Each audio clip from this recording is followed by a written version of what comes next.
En séjour à Fadan Gourma, les responsables du ministère en charge de l'enseignement supérieur, conduits par le chef du département, sont allés encourager les forces combattantes du 34e régiment interarmes. Ils ont par ailleurs procédé à une visite guidée des sites touristiques de la ville, notamment le baobab sacré et l'arbre fétiche. Le point avec Justin Kendrbego et Rasmata Ouedraogo.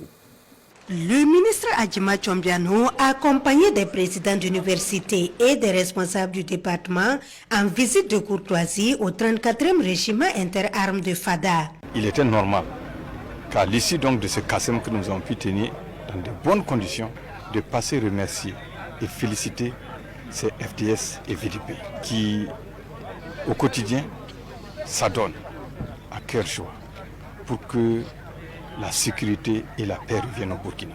Après les FDS, la délégation met cap sur les circuits de la vieille ville pour une excursion touristique. Parmi ces points d'attraction, de culture et de tradition, les puits de De Gaulle au secteur 10 de Fadan Gourma.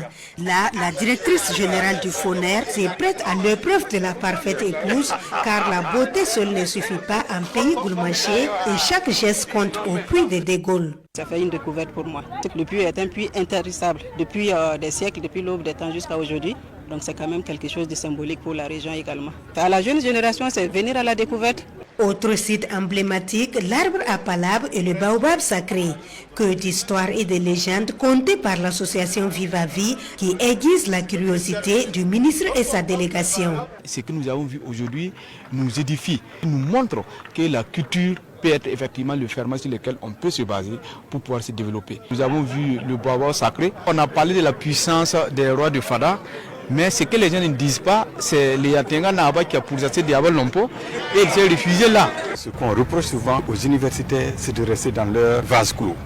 Nous avons voulu décloisonner cela en allant à la rencontre des populations. Et chacun a pu quand même voir que ce ministère s'intéresse aux traditions. La seconde chose, c'était aussi de sensibiliser les collaborateurs pour qu'ils comprennent que nous avons institué une journée le 15 mai. Donc c'était l'occasion de profiter de ce CASEM pour que chacun comprenne quel est le fondement des traditions en milieu gourmandier. Mais en même temps, ça suscite en chacun de nous l'envie de se donner pour une meilleure conservation de ces sites. Cet arrêt improvisé à la station régionale de la RTB à l'Est met fin à cette tournée du ministre Adjima Chombiano et sa suite à Fadan Gourma.